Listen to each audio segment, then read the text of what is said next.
I'm actually going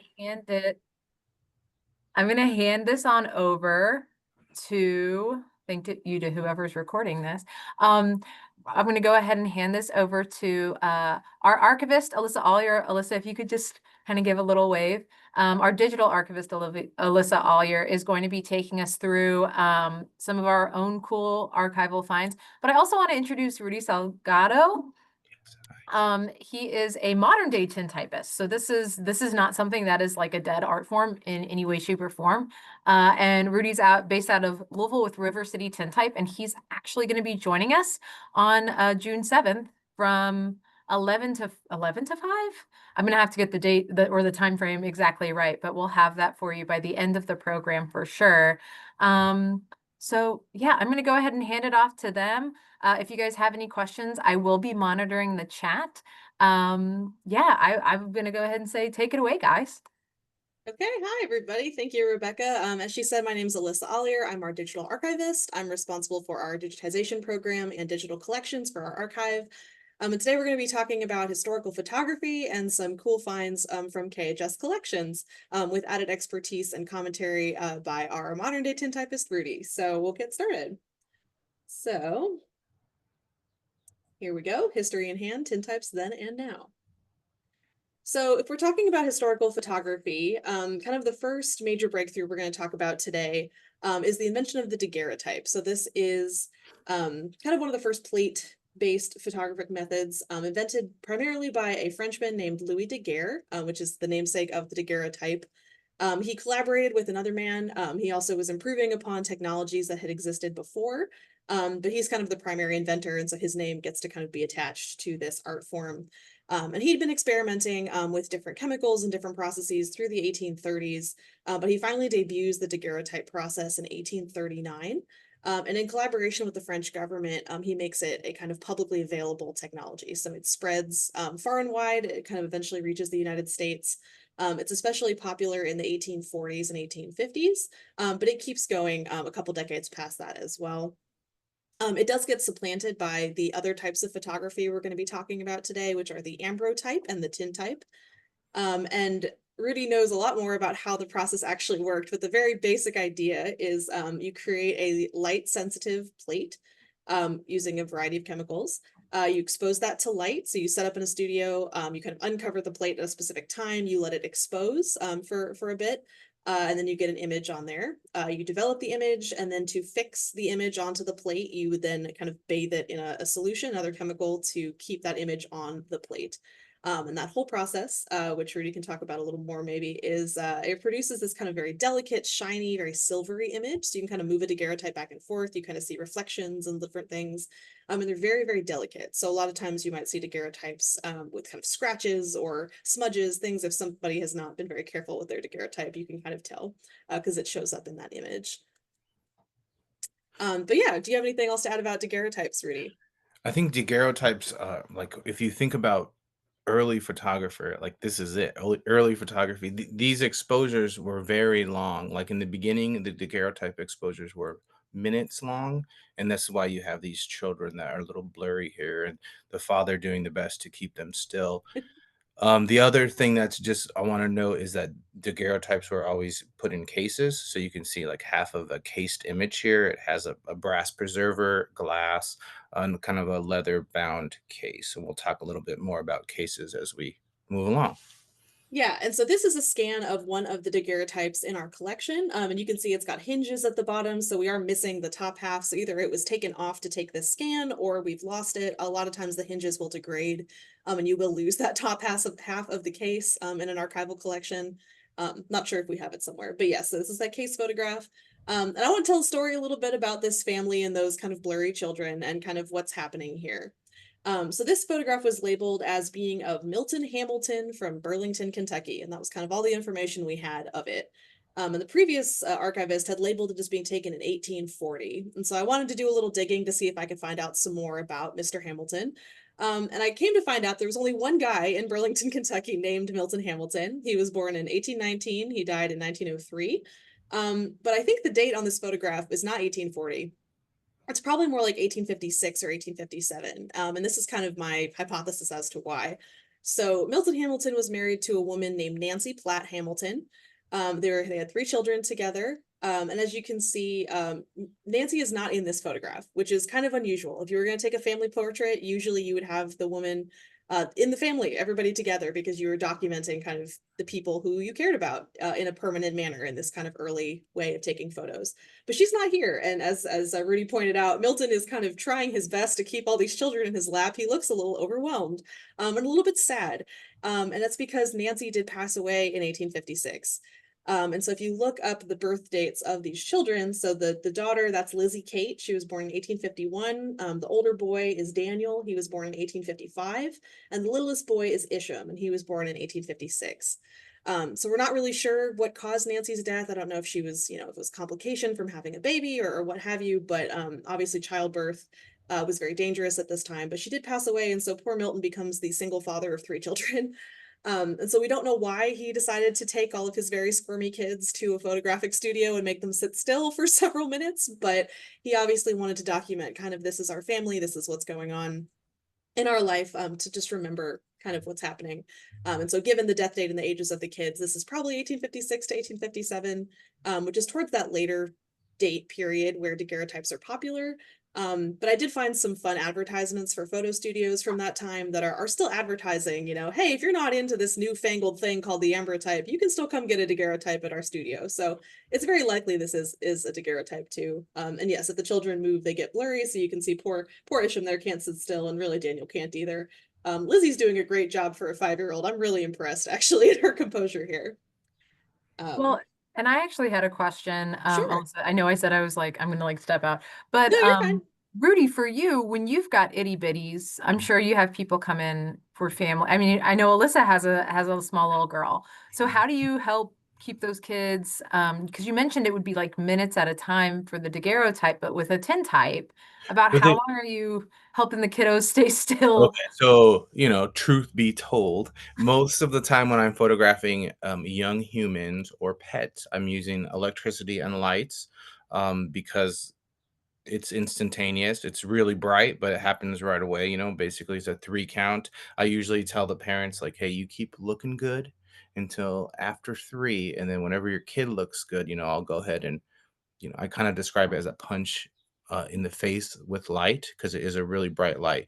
But then when we're shooting with natural light, again, it's like it's all depending on the conditions. So it could be a bright overcast day, it could be a really dark overcast day, and the more light that we have, the better. But at the same time, if you're making tintypes in direct sunlight, you get these like 6-inch nose shadows like casting across your face, which is not ideal. So generally, when you're shooting with natural light, you shoot in the shade. Hopefully, we have an overcast day. Um, but also we like talk with the parents and kind of let them know, like, hey, if the kids move at all, like this is maybe a 2 or 3 second exposure. So if the children move at all, they will be blurry. And usually, like, people are okay with that. I do have like one headrest, so it kind of goes to the back of your head, and you can't see it in the photo, but it helps stabilize the sitter so they're not moving around. I did an event a couple weeks ago. Started losing good sunlight around like 6, and then there's people that were still wanting to go, and I was like, this is gonna be like a 20-second exposure. We made it work, but I only had one headrest, right? So the woman in that photo is like super crisp and in focus, where her partner, they're getting married, the fiance, is pretty blurry, but it made for a good photo, a good story. So there's always like just different conditions that you have to kind of think about and talk about. Yeah, Okay. thank you. That, that, And that was my question. Yes, that was a yes. great question, Rebecca. Thank you for that. And the headrest thing is interesting too, because if any of you are like into like creepy history, online articles, a lot of the times people will misidentify photos. We don't have any examples of this today, but you'll sometimes the older 19th century headrests will get in the photo. You can kind of see them behind people. And that erroneously leads people to think that they're death photos. Like they're like, Yes. oh, you see the headrest, he's definitely dead. It's a corpse, it's propping up the corpse. That's almost 99.9% of the case, like the time, not the case at all. It's like what Rudy was talking about. It's just to keep the very alive human sitter still, Yeah. so the image isn't blurry. That's So Sorry, that's a question I get a lot. Like, look at these these dead children, they're being held up with this headrest. And I'm like, no, if you look at them, the headrest didn't even keep them still and they're moving around. Yeah. I'm sorry, I have a cat here trying to No, be. you're so fine. That's okay. Speaking of moving animals, So, but yeah, but so yeah, so yeah, even if you have any tintypes, sometimes if you look at them, they're usually back in the day, they're like full body views. So usually you see the base of the headrest behind their feet, and sometimes the pole going up, and sometimes you can see it like gripping on the side of their head. yeah, But yeah. yeah. Okay, so that's Thanks, daguerreotype. guys. So long exposure, dry plate process, kind of shiny, delicate image. This is probably one of ours from our collection. So moving forward in time, the next thing that comes on the scene is the ambrotype. And so this changes things up. So there is always evolution and invention going on in photography. As soon as photography becomes a medium, just like any technology, people are always experimenting, trying to make it better, trying to make it cheaper, trying to make it easier to do, to distribute in a wider area. So there were other kind of what we call kind of wet plate processes, the wet plate collodion process, before a man named James Ambrose Cutting, but James Ambrose Cutting is the namesake of the ambrotype. As Rudy told me earlier, I didn't actually know this, but he changes his name. He puts Ambrose in there so he can kind of patent and copyright the ambrotype and name it after himself. So his name is always associated with this technology. But he doesn't really come up with anything that original. He's kind of adding erroneous chemical additions to the process that don't do a ton of extra things to it. But it's enough different that he's able to secure a patent, and he quickly becomes extremely unpopular by requiring photographers to pay him to use his brand new process. And the difference between an ambrotype and a daguerreotype is that this time we are doing it's a negative image on a glass plate, and then you put a dark background behind that negative to then create a positive. So that's what you kind of see here is you've got this glass plate in a case, and then there's either a kind of dark painted piece behind it to kind of make that image kind of pop out and look normal, so to speak. This is also very popular in the 1850s and 60s, and a little bit later as well. Um, and yeah, it makes James Ambrose Cutting a ton of money, and we'll talk about what he does with that money in a little bit. But some features to kind of help you identify ambrotypes. These are also cased photographs. So again, you see this very ornate case. This one, we've been able to retain both pieces. So you can see that it's actually kind of open, and it would latch. So there's a little latch on the left, and you would close it, and you could latch it shut. And then if you wanted to view it, you could unlatch it and open it. The left is kind of like a red velvety kind of texture. And then again, that plate is brass, not gold, but it's very shiny to kind of give the impression of gold and luxury.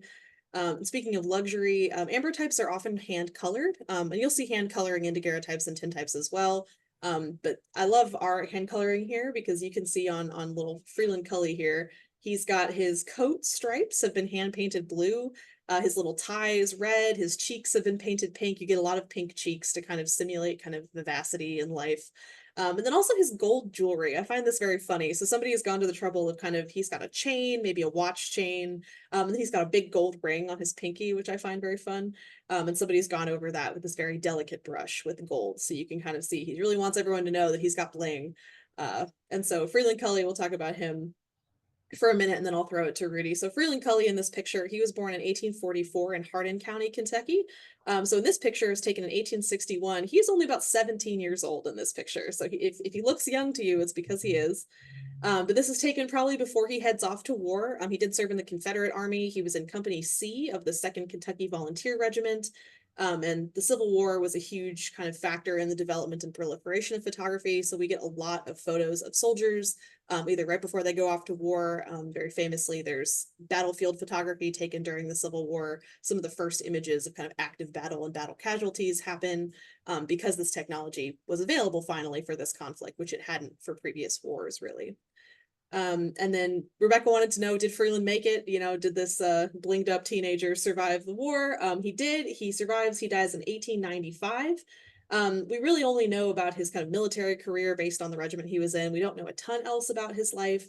And unfortunately, like with the rest, a lot of our photos, we don't have a ton of information about where we got this photo from. I believe we bought it at auction. A lot of our acquisitions of these historic photos, especially the earlier types like daguerreotypes and ambrotypes, we will buy at auction, or they'll come in kind of a family collection where someone just happens to have it amongst their family photos.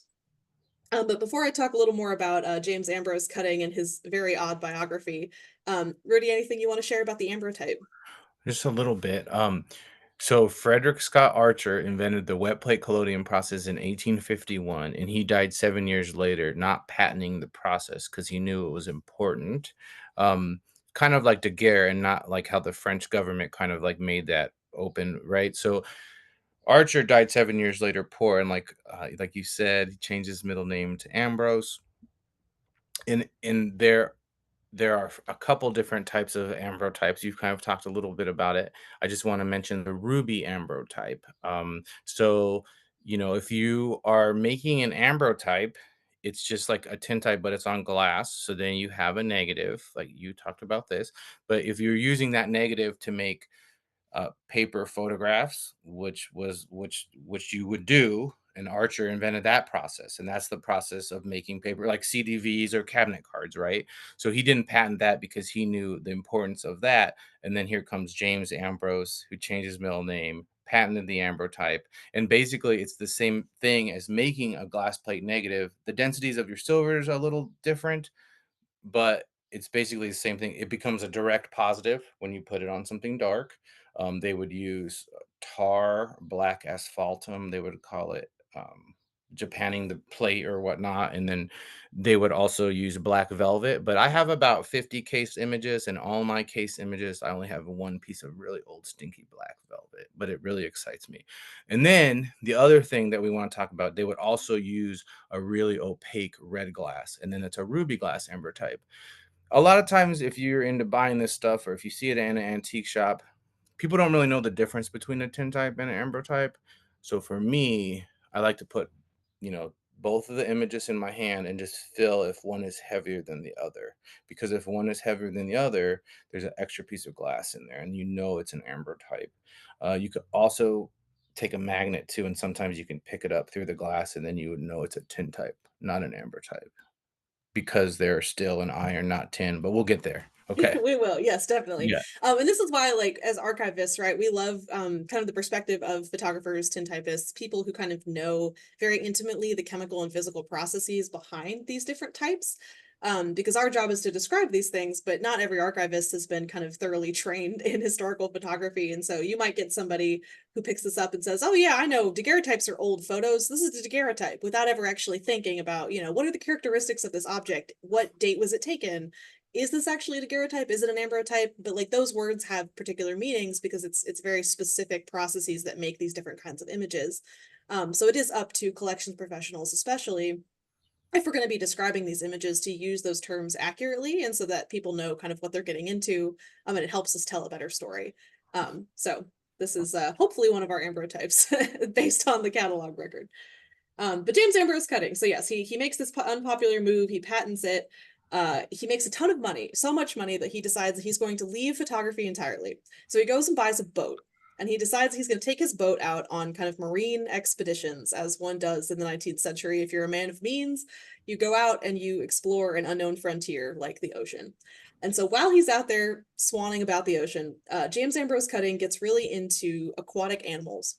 And so he decides that he's going to build a place for people to go to learn about the ocean and learn about aquatic creatures that he's finding on all these voyages. And he actually opens the first public aquarium in the United States. This is called the Boston Aquarial Gardens, that he opens to house all of his creatures in this big building that you could go and take your family to see. And it's the first documented instance of people kind of going to a place to view creatures kind of in containers for purely entertainment, not for zoological study, but just for something to do on a Sunday afternoon. And one of his most famous attractions at the time were these two seals that he trained, as you might have seen kind of in circuses and things. Seals are very intelligent. They can be taught to perform tricks. And he had two of them. Their names were Ned and Fanny, and they were called Ned and Fanny the Learned Seals. And they were so popular that there was an entire pamphlet written about them with pictures, which is where I got this absolutely insane illustration from. But there on the right, with this kind of hand in the air with the beard, that is James Ambrose Cutting, so inventor of the tintype. And you can see there's Ned and there's his wife Fanny, and Ned is holding a gun. And I find this just completely insane and wonderful and very funny. But apparently, if you read the pamphlet, I guess one of the tricks that Ned was taught to do was called the martial exercises. So they would hand him, I would assume, is an unloaded rifle, I hope. and he would kind of march along the edge of the pool on his little flippers. But he would also play a hand cranked organ. They would, you know, pretend to go to sleep and be like people. This is all, I mean, allegedly, right? We don't know if this is satire or if this actually happened. But if you read the newspapers of the time, Ned and Fanny were very, very popular, and very explicitly connected to the history of photography. So after he makes all his money, apparently, you know, Cutting was so involved in the aquarium, that he personally trained the seals. They were friends with him. But for whatever reason, the kind of Boston public didn't take to the idea as well as he might have wanted them to. So he does eventually have to sell the aquarium to P.T. Barnum, who, you know, historians shudder at the name, but he takes over the aquarium, kind of P.T. Barnums it up. He adds a mermaid. It's a whole thing. And the Aquarial Gardens unfortunately folds, the seals are dispersed, and Cutting kind of starts to lose his mind a little bit, whether it's a kind of chemical poisoning or kind of dementia, no one really knows, but he eventually dies penniless in an insane asylum at the end of his life, which is very tragic considering the kind of mark that he made on the history of photography. But it's stories like this that I find so fascinating, and why I love being an archivist and why I love history so much is because you pull on one thread, like something simple, the history of photography, the ambrotype, and you follow it all the way down and you find these primary sources and you realize that like every kind of behind every invention, every historical figure, there's hundreds and hundreds of these kind of weird stories, these slice of life kind of experiences, um, that you can really only find if you try to follow kind of those documents that document what's actually going on. So I just really wanted to tell the story of Ned and Fanny the Learned Seals, so I thought I'd throw them in here. Perfect. But we'll move on from that. Well, and Alyssa, I was going to Yeah, just really quick say it's yeah. really interesting that, and I know that when we were talking about this presentation and you showed me that very quirky image, and you discussed how Cutting completely just starts losing his mind. And you mentioned, well, chemical poisoning, Rebecca. And I was like, oh, shoot. Because after being with Rudy, and seeing his process when he is using multiple chemicals, and I know that Rudy is very like if I, making sure that people who are, now, Rudy, you correct me if I'm wrong. I believe you've been like, is anybody here pregnant? When I've been with a Yep. group of people to go get a portrait, because some of those chemicals, if you're, especially if you're in there for a long time, can have negative health effects. It's the ether.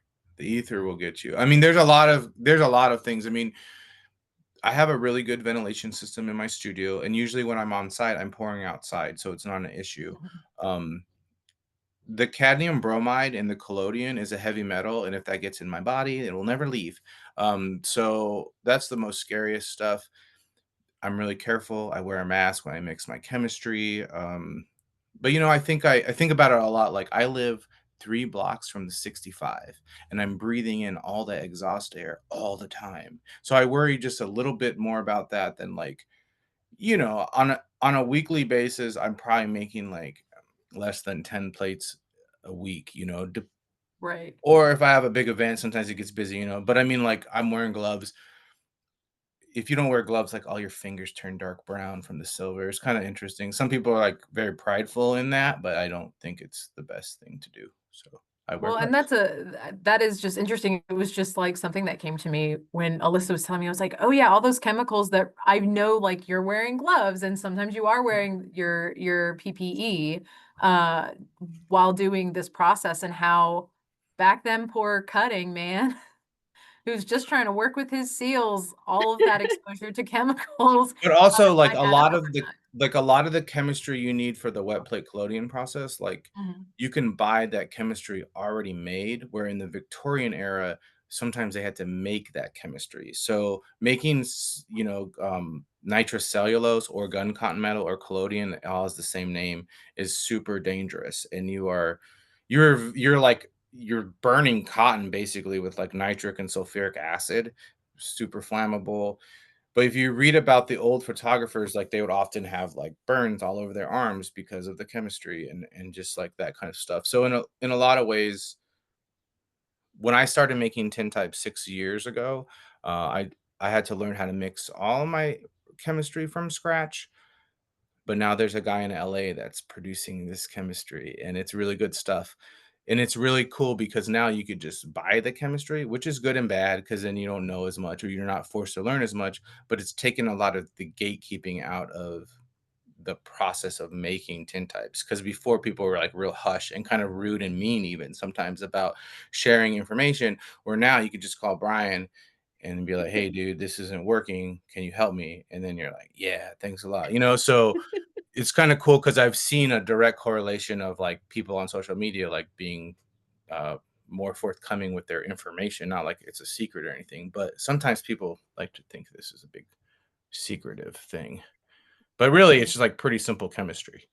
So Well, if your chemistry is not working, it's like the magic's not the thing that's happening that's going to mess it up. It's just like the chemistry. So it's pretty interesting. Like there's a lot of like showboatmanship that goes into this whole process where sometimes it gets carried away with that stuff, I guess. gotcha.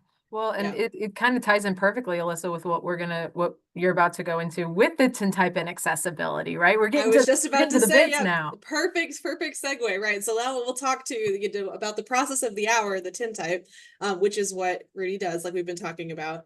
And it's kind of the next phase in this evolution of photography. And it is this kind of democratizing factor. So it's that wet plate process again, but instead of being on glass, which as Rudy mentioned is very heavy, it's very fragile. It's actually on metal, and they're called tintypes. It's not actually tin, it's iron. It's a very thin sheet of iron, which is why it reacts to a magnet. Um, but it's the same kind of concept of this kind of, exposure and the way that it works. Um, it's kind of this enamel on a metal. And Rudy can talk more about how it actually happens.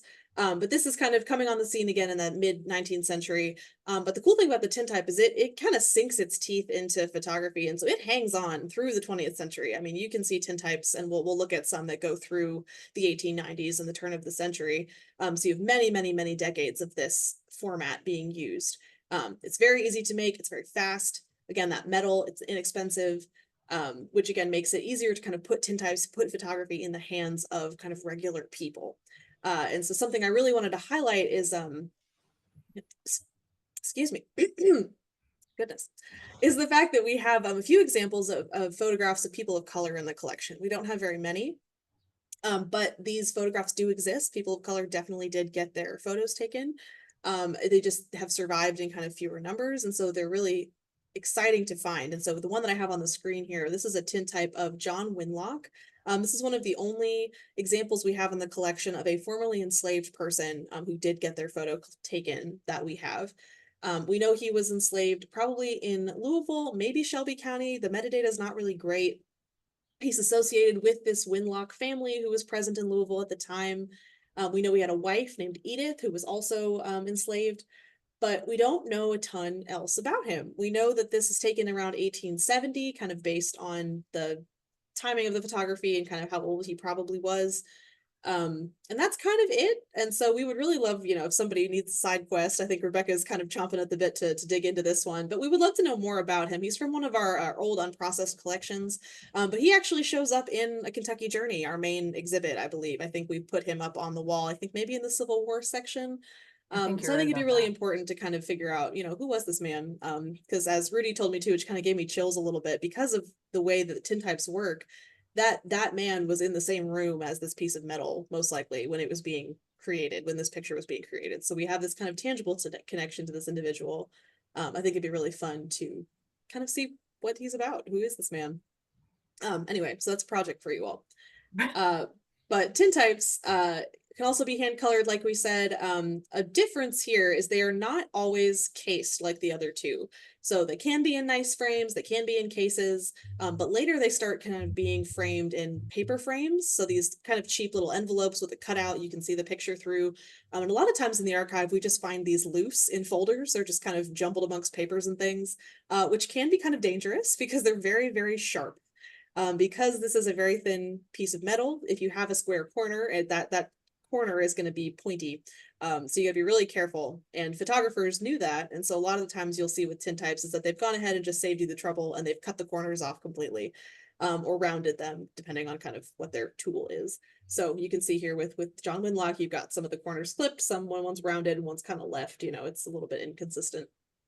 But that's kind of a key characteristic you'll see with tintypes a lot, is that kind of weird rectangle with missing corners can kind of tip you off a little bit.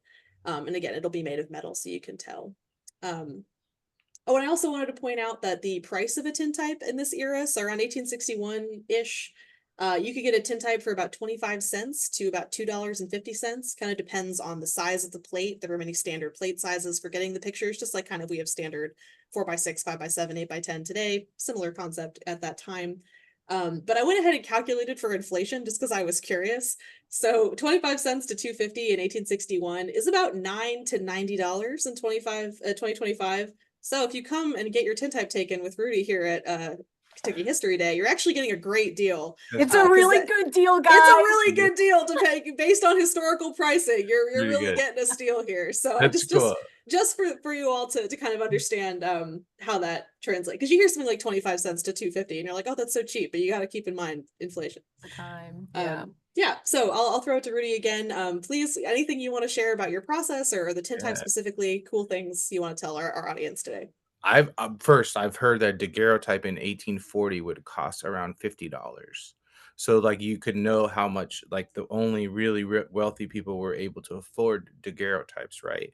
And then ambrotypes were still expensive, a little more affordable, but by the time we got to the tintype, they became so much more affordable because of that paper mat that they would make and punch it out, because you no longer had to press all this brass for the preservers and the frame. You wouldn't have to buy all that glass to have it cut. You wouldn't have to stamp your velvet in your leather and pay someone to build all those cased images, right?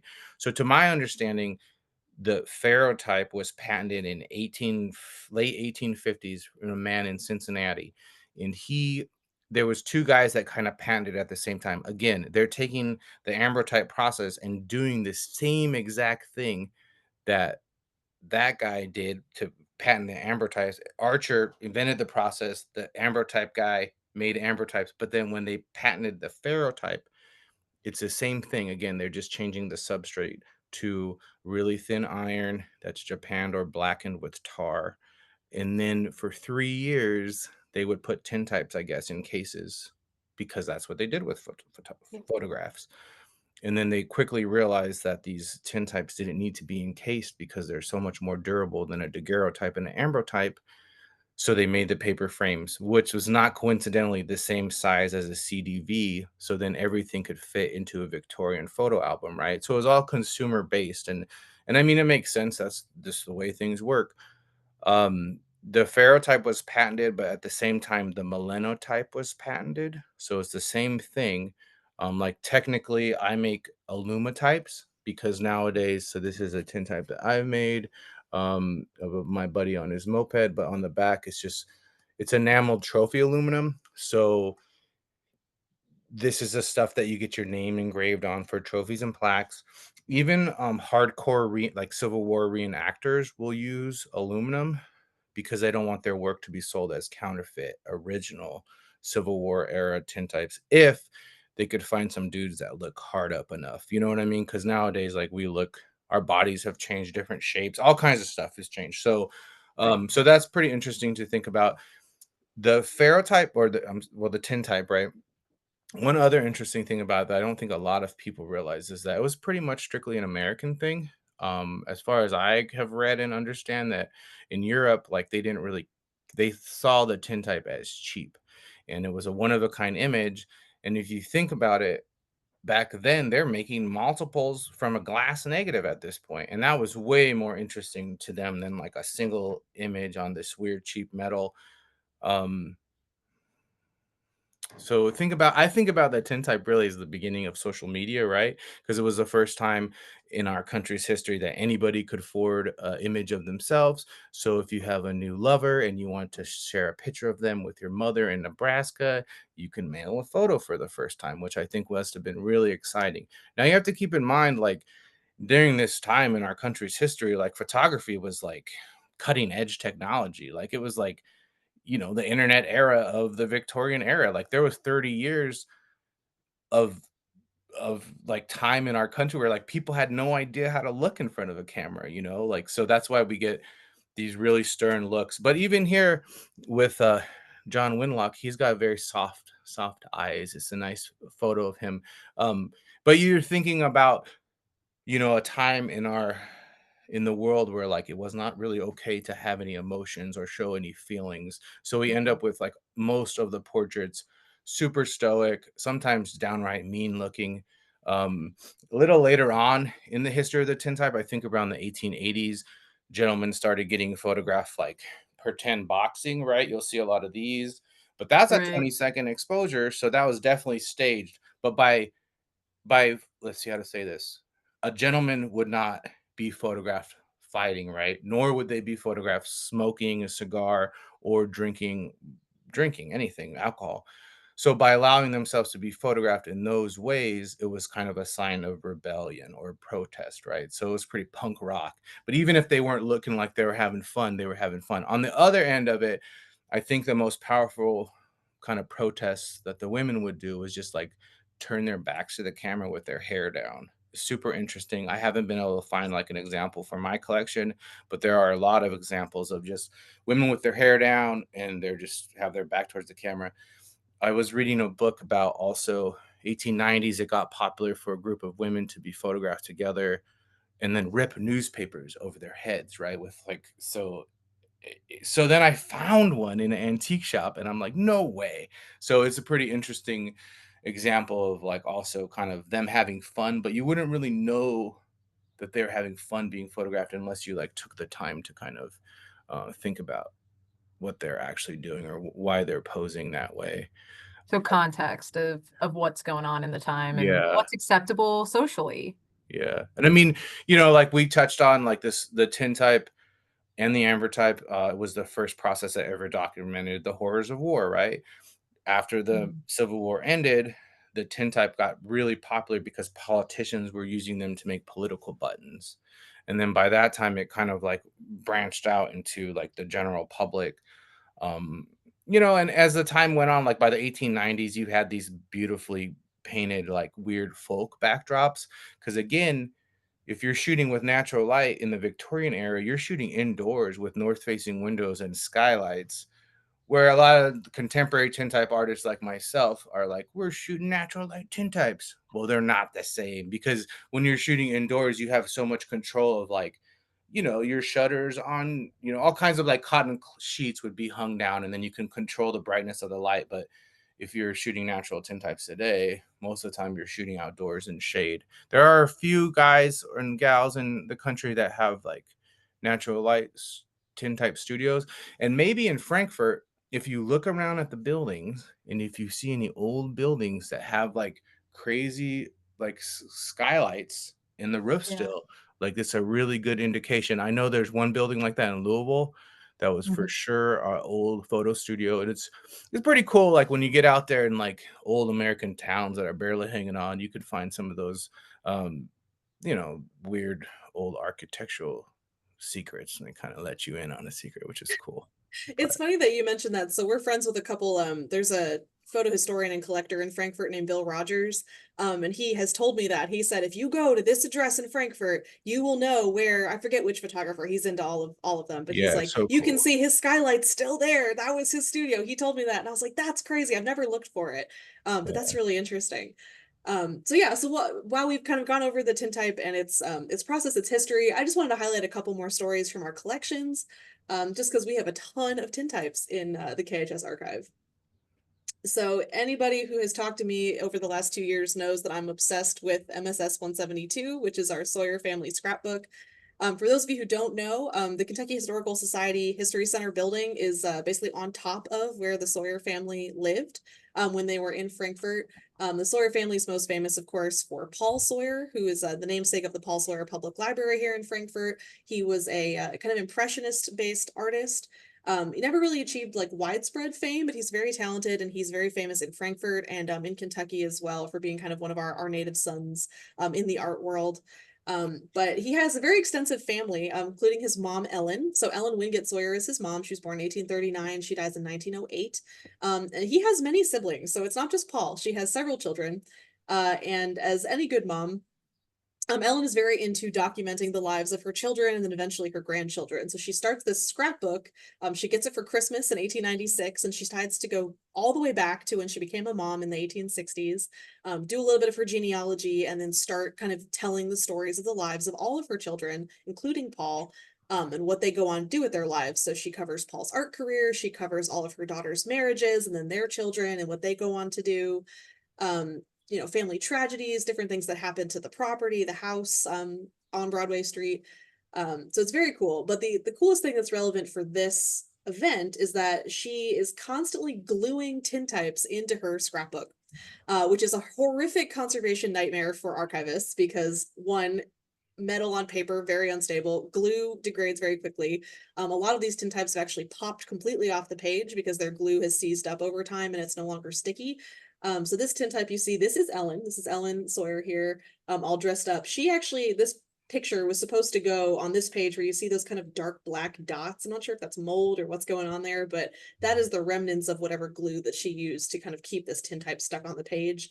And you can see above where it's supposed to go, she has another one of her family members. And there's Paul right in the middle. You don't see this photo of Paul Sawyer very often. I don't know if people know this exists, but this is Paul in his kind of military school-esque age kind of day. He's all buttoned up and kind of polished, but that's Paul Sawyer.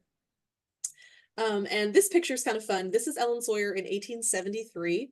And she's wearing this crazy dress. She loved this dress so much, she actually cut it up and glued it into the scrapbook. So you can see those swatches there. That's what this dress looked like in life.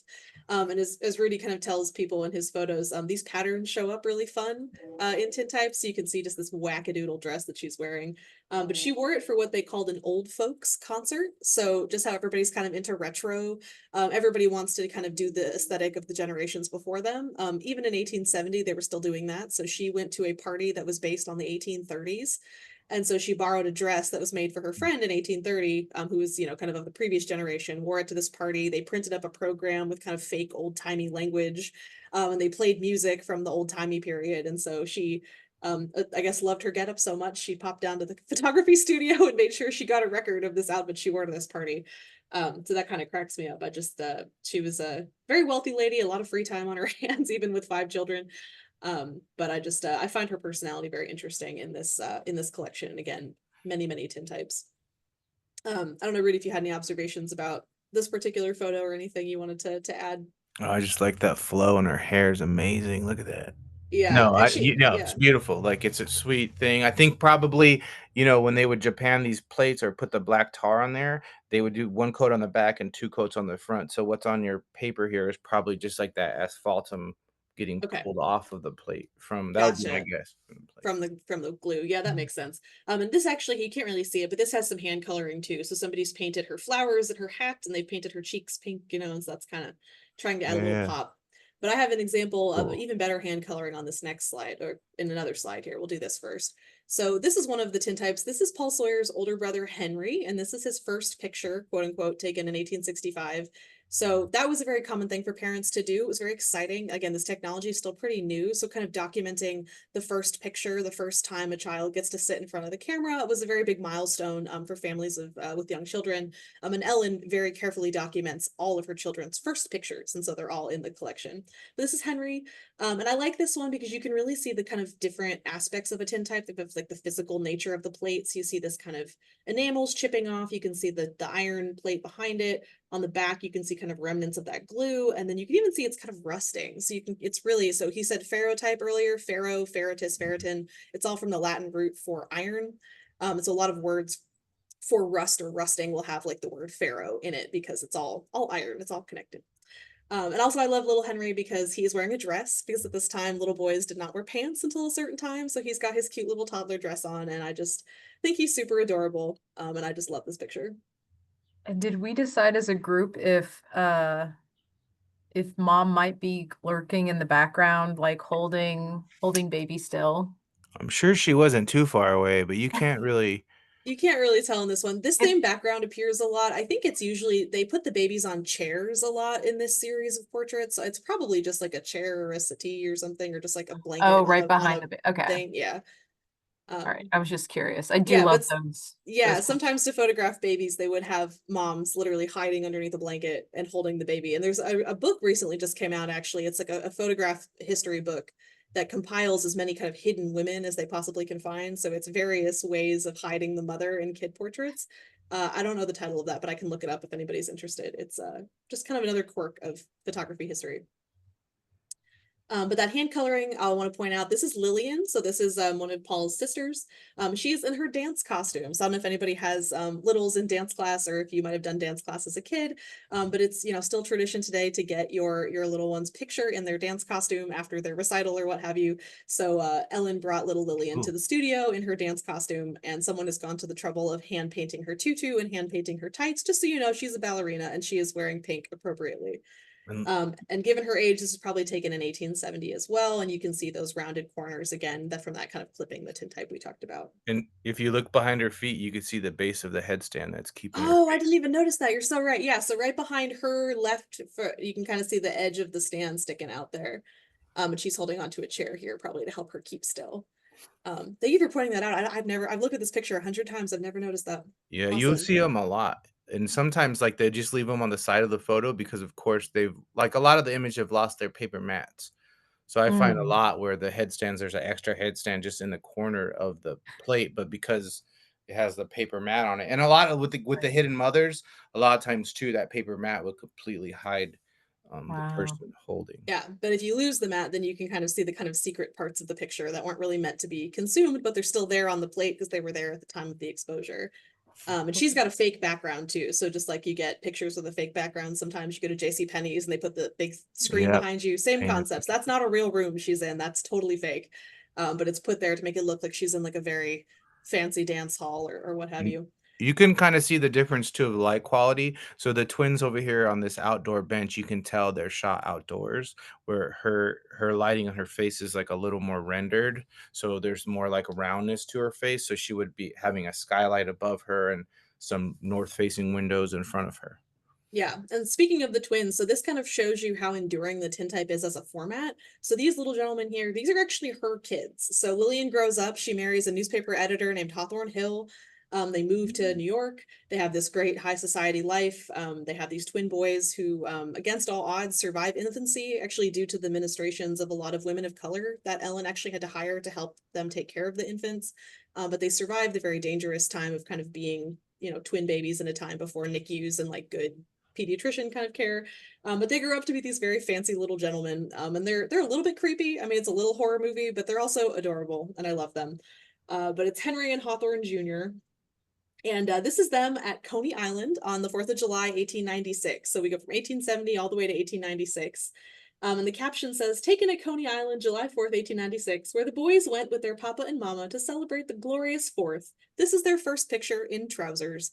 So again, we're talking about that kind of coming of age where these sweet little boys have finally gotten to wear pants for the first time, and they're celebrating by going to Coney Island, which of course is a very fun tourist attraction in the 1890s, still today as well. And this speaks to the kind of, we were talking about the paper frame. So here is an example of one of those paper mats that the tintypes would come in. This one's retained its frame, and they've glued it directly in here, frame and all. And tintypes were a really common souvenir, actually. So the boys, and they eventually have a sister, they all go to Coney Island a lot. And every time they go to Coney Island, they get a new tintype taken. And so they're all in here like you would get a photo strip at Chuck E. Cheese. I mean, it is the sweetest thing. And to kind of see this same impulse that, you know, dance portraits, souvenir photos, school photos, you know, marriage photos, all these things that we still do, we find their kind of birth in this time period with the advance of this technology. Um, so yeah, I love the Sawyer family. I love the Hill family. I love the kind of stories we can tell with these objects, and stuff like this where you can kind of see all different kinds of photography and see all the different ways the tintype can be used to kind of tell these family stories. Yeah. And then we'll tell one more here before I wrap up and we can have some questions. Some of you have probably seen this. We talk about this one a lot, especially around Derby season, which just happened earlier this month. This is the William Walker tintype. This is one of our other examples of a tintype of a person of color. This is Billy Walker, who was born into slavery in 1860 in Woodford County. He goes on to be a very successful jockey. So we have been talking a lot about black jockeys recently. The entire horse racing industry was kind of pioneered by all these amazing Black men and women, but we don't know their stories as well as we ought to. And so there's a lot of awesome historians and librarians who are working very hard to tell these stories. So Billy Walker actually rode in the first Kentucky Derby in 1875, and then 2 years later in 1877, he won the Derby astride a horse named Baden Baden. I think I'm saying his name right. Sorry if I'm not. Based on his age and this photograph, what we know about it, he is probably about 10 years old. This is probably taken in about 1870. He's very young. And he's actually wearing his jockey silks in the picture. So you can see his little hat and he's wearing his little shirt. And it's very rare to have something like this. So we're very fortunate. It's also lost its top half of the case here again. But we bring this out for a lot of programming with students and things. And he actually goes on to remain in the horse industry. So he retires as a jockey in 1896, but he continues to work advising racers, advising breeders. And he actually trained Isaac Murphy, who's another very famous Black jockey. And so he is a really important figure in the history, and we're very lucky to have a picture of him. But yeah, I don't know if Rudy, if you had any observation about our boy Billy Walker here. No, I mean, like, I was just looking at him, and I was like, I was thinking, like, pretty early for, like, a bench like that. I don't Hmm. know. I mean, it's, like, weird things, Like, I've learned how to, like, date, like, preservers, so they would call, there's the mat, but then there's actually the preserver around the mat and the glass that helps keep, like, a little oxygen out of there because over time, if the plate is resting right on that brass, it will cause, like, a chemical kind of reaction and oxidize a whole bunch. So that's a really early preserver. I don't know, whatever, we can get really nerdy on this. Yeah. Well, and But this is the yeah, thing but too, that's like I really said, my like only we observation. I like how he's got, like, maybe a saddle blanket or something leaning on the edge of that Oh, bench. yeah. yeah, we were trying to figure out kind of like what that background situation is, like what he's sitting on, we're not sure. And Yeah. again, like I know this one, we did buy this one at auction, and so the auction catalog describes it as a tintype, but Mhm. whether or not we ever questioned that or examined it further, I'm not sure. But yeah, you do have to you have to look at, who's in the picture, how old are they, who's it Yeah. labeled as. I mean, there's a chance that maybe it was labeled as Billy Walker, maybe it's actually not him, maybe it's another Black jockey. We're not really sure, but we kind of have to go on the data that's provided to us either by the auctioneer, by the family, or what we can kind of discern through our own research as we're cataloging. But I love Billy Walker. I think it's a really cool object, and we try very hard at KHS to kind of preserve things like this so we can continue to show them to people and tell their stories. So, Yeah, if any collectors are out there, I would recommend getting, like, a little suction cup. So if you wanna, like, clean any of this or anything, you suck it to the glass and then you pull straight up, so you don't have to, like, try to shove a butter knife or something ridiculous in oh there and bend gosh, all that no. brass up. You know what I mean? Like, if you're Hmm. gonna invest in your collection or whatever, like, if anyone's out there buying them. But, yeah, if you get a little Hmm. suction cup, you just put it on the glass, and then the whole thing will come up, and then sometimes there's an advertisement in the case for whoever made the case, and even sometimes you can find a letter, maybe a piece of hair, because like a memento mori kind of thing. Yeah. Hmm. Yeah, and Some actually the Freeland Cully one, somebody, not me, before it got to me, but somebody at some point actually did pull the Freeland Cully ambrotype apart, and there was a card shoved inside of it, and it said, "This is Freeland Cully who served with such and such in these dates." And so that was actually how we knew who the heck is this guy and what's going on Yeah. here. And it Yeah, was obviously, yeah, written later. most of the time, I when I take tintypes of people, I scratch the date in the back, I sign it, and then each tintype I make has a number associated with it, so I could keep track of the digital files. Back in the Mhm. Victorian era, they would have to keep track of all the glass negatives, which would be more complicated than this process. But oftentimes I tell people like, "Hey, once you get this tintype, you should scratch your name in the back of it because the in Yeah. 200 years, the version of me that's collecting tintypes from the 2020s is gonna wanna know who you are, right?" Yes, Right. as a digital archivist, thank you for numbering your digital files. One, two, as everybody, if you're going to collect photos, please label them, label everybody who's in them, label Yeah, everything, always and forever, please and thank you. For yep. all the future archivists who will be dealing with our stuff in the future. Archivists are the coolest. Oh, well, thank you. And with that, that's the end of kind of my portion of the presentation. So if anybody has any questions, if anyone wants to ask away, and then if Rudy wants to share anything else as we wrap up, let us know. Rebecca, did we get anything in the chat? I don't believe so. Okay. I don't believe so, but I know I popped something in there just if people want to check out Rudy's portfolio, so some of the work that he's done and some of the projects he's done across the US. They can go to rivercitytintype.com and just go on that homepage. And I was bebopping around because since the last time I worked with Rudy for another project, he's done a lot of other cool things. Rudy, what's your Instagram handle? Because Rudy will also go on Instagram and does his own history in hand. We kind of bummed the name off of of his excellent little It's just reels. well, I'm just doing River City Tintype on Instagram. Okay. But I do this little series called History in Hand where I just try to talk about like some kind of interesting component of the tintype. For me, like the ideal tintype is like when I find like two kids and a dog, but if you look really closely, there's a dude under a blanket trying to hold the dog still. You know what I mean? Or Yeah. like when Yeah. when I find a tintype of a photographer that's in the photo that moved halfway through to go close the shutter, and he's like half transparent, you know. Those are the big finds for me that are really interesting.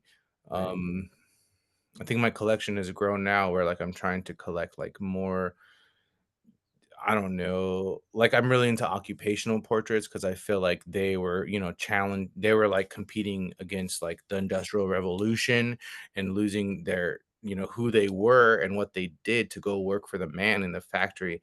Not that different than like our fears of AI right now, right? So it's like, Mm. and people losing our jobs that way. So I think there's so many like correlations between then and now, and also like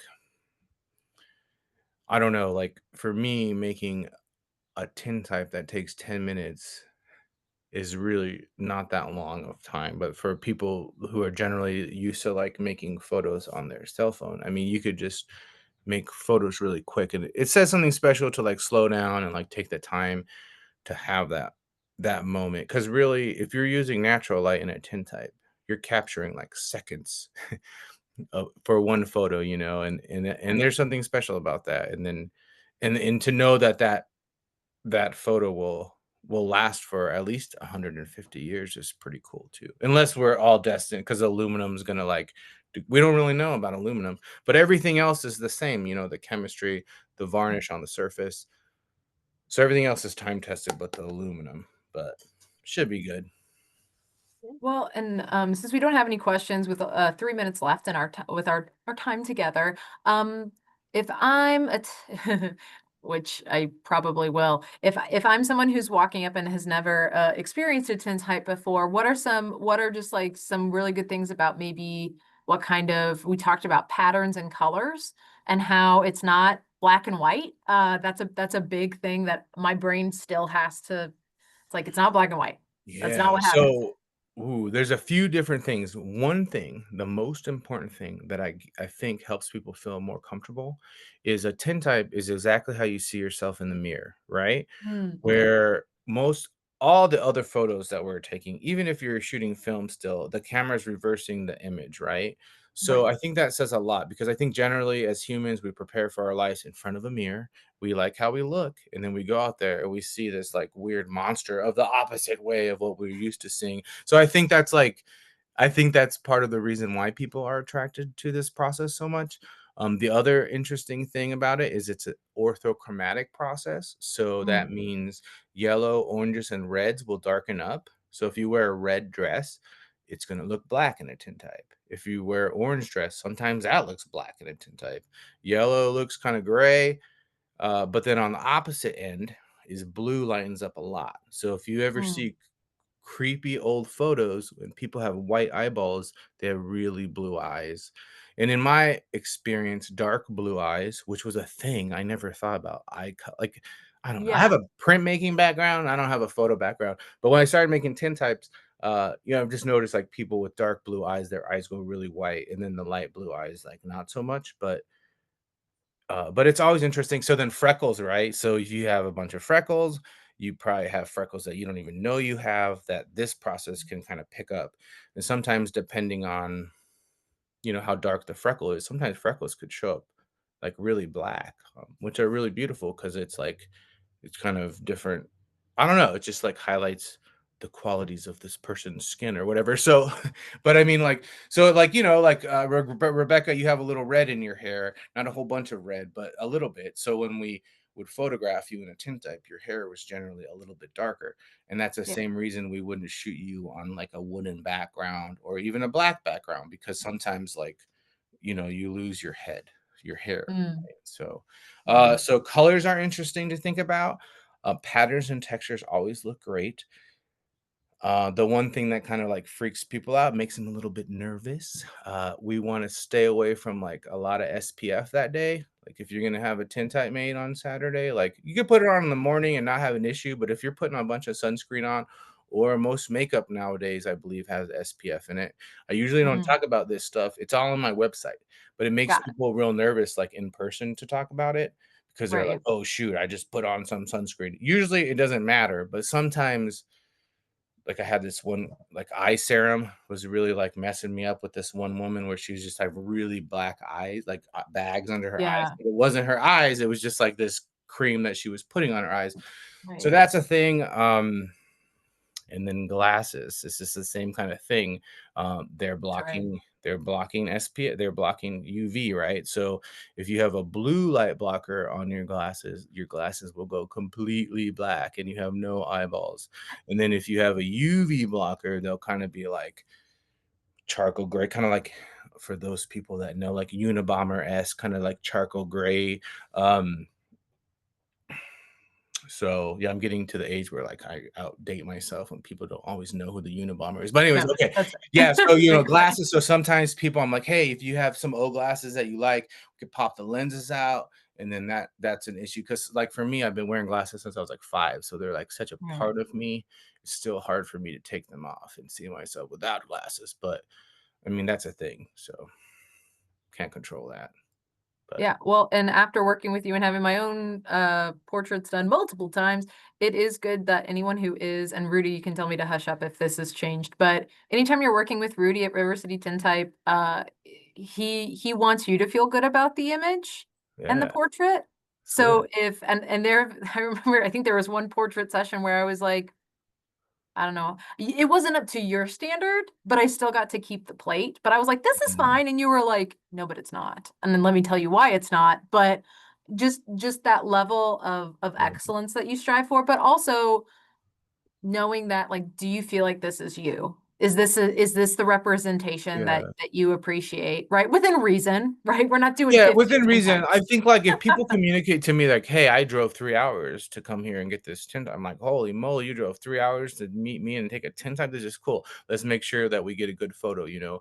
Right. Uh, and technically, if it's technically a bad image, then, like, I didn't do my job right, so I like to reshoot that. The more I've shot, like, more than 3,500 of these things now, Whoa, baby. so I'm getting like, it's cool. I'm getting to a point where like don't have a lot of mess ups. If I do, it's because I was like trying to try something different. But we'll take the time to reshoot the image, especially if people are blinking or if like something's Yeah. weird. But usually, I mean, people get nervous about that because they're like, it's a one-time shot. But I mean, like, I spend a lot of time talking about history and showing Right. them examples, especially when you come to my studio where I have a little more time opposed to a pop-up event. Just like trying to get people to be comfortable and trying to have them understand, like, the more comfortable that they are, then the better the photo is going to be. Right. And like I don't ever tell anybody like, "Hey, you should smile," or "Hey, you should look stern," like they used to. Right. Generally, most people want to look kind of Victorian. Um, but soft smiles are great. I get these couples in there like, "We're celebrating our anniversary." I was like, "Then you guys should smile. We're having a child. Why are we gonna look so angry?" So it's always like having like having this conversation of like, what are we trying to achieve here? How do we Right. want to do it? How do we want to look? And then sometimes often I'll take a cell phone and I'll take the cell phone and put it through my camera and kind of take a photo so you That's can right. kind of see the composition, not so much the lighting because the photo is going to look real dark, but it just kind of Right. helps people. Okay, this is where I'm looking. I like this. I don't like this, and so it's Gotcha. fun. I always feel like it's a collaboration. So Yeah. And that's important. That's important. Well, I just want to let everybody know it is 1:04 in the afternoon. And I know that I can see some people peeling off. They said, "Oh, she said the time. We're Audi 3000." No, but Rudy, thank you so much. Thanks, Sydney. Thanks, Sydney. I'm glad that you liked it. I hope Thank you you. get your tintype done. Sydney is one of our beautiful colleagues here at KHS, as is Jim Seaver and everybody left on here. But last couple things, if they want to know more details of like prep and things like that, to visit your website at rivercitytintype.com, where you can get all the bits and your contact info is on there. So if somebody wants to call ahead, or even, hey, you can't make the June 7th date, we hope you can, but maybe you want to set up something special for your family and you want to make the drive to Louisville, do it. Reach out to Rudy. Once again, as someone who's experienced it, it's 20 minutes of collaboration. You get to see the magic of the picture. You get to see what it looks like before you go home. Rudy and his team are kind enough to send it to you. You just got to provide your address and contact info. But we hope that you can join us on June 7th for Kentucky History Day. And thank you, Alyssa and Rudy, for all of your knowledge and your time. And I'm going to go ahead and stop the recording. Cool.